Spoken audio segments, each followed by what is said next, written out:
As the new school year kicks into gear on college campuses nationwide, it seems as though our federal government has been sleeping through its own civics course.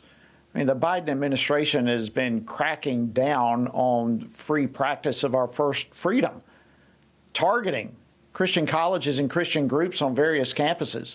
So how widespread is all of this, and how serious is it? Well, joining me now to discuss is Congressman Tim Walberg.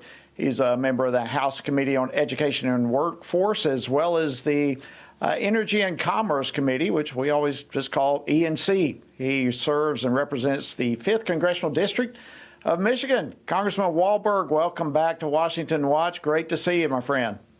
Jody, good to be with you.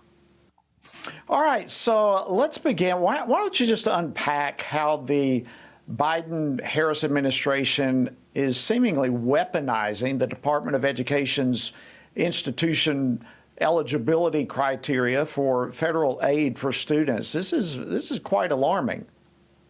It truly is, and that's why the Trump administration beforehand did away with some of these Title IX changes that were put in place during the Obama administration, and of course Hillary Clinton would have carried it even further. But since this new administration came in, they've been attempting to weaponize the Department of Education to really be a change agent group for all sorts of things, including beliefs and values that go down to the core of our religious underpinnings in this country. And so what we've seen under Title IX, especially, they've been moving backward to encourage, as they would say, colleges, universities, and that includes secular as well as religious institutions to come alongside in making sure that, for instance, people have freedom to change their genders, that no one can stand against that. Other ideologies on campus must be promoted as opposed to the traditional values.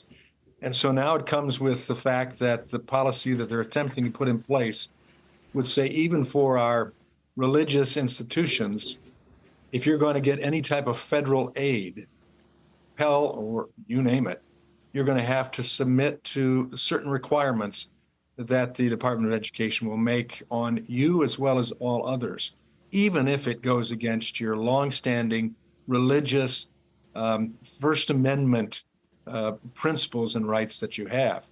That also. Yeah, let's camp out on that, because that gets to the heart of it. How does all of this affect students who are attending or who are interested in attending Christian colleges? Very much so. We have. I have a background at Christian colleges, such as Wheaton, Moody Bible Institute, Taylor University. All of those have long-standing religious principles, doctrinal beliefs that stand on the relationship of what gender is, that God created male and female, that marriage is between a man and a woman. And those are principles defined by scriptures that those institutions have long held and continue. In this case, you could see that if they were to get Pell grants for their students who are coming in, that the Department of Education could say, unless you change the principles there, you're not going to get the grant. They can also say to Christian organizations on university campuses that if you, for instance, one that we heard of with great notoriety, they were open to all faiths coming in and participating in their program, but they also had a mandate in their policy that we have Christians who are leadership, no one else. Well, the Department of Education said you can't do that, and the university came on and said you can't do that. You've got to let people of different faiths have an opportunity to lead your organization. That takes away all of the reason why the organization is there. So this is what the department is attempting to do now, and we're pushing back on it. Well, thank you for pushing back. And it's not just the student loans, and as you mentioned, there are people of other faith coming in with leadership positions, but there's heavy fines for these schools and all sorts of stuff.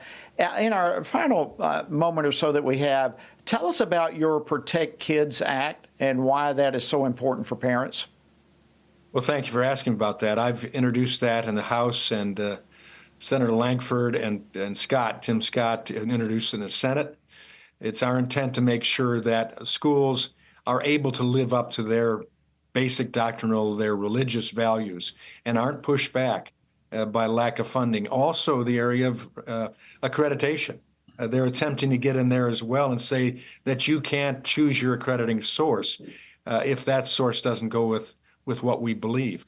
So ours says that can't be allowed. We must allow open and involved relationships with the longstanding religious principles of any school or institution, and the state or the U.S. Department of Education can't step in any way to negate that. Wow.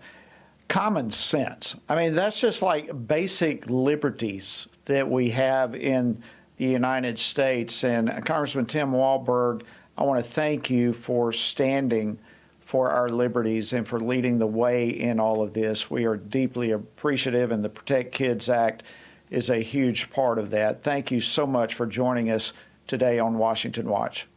Thanks for highlighting it.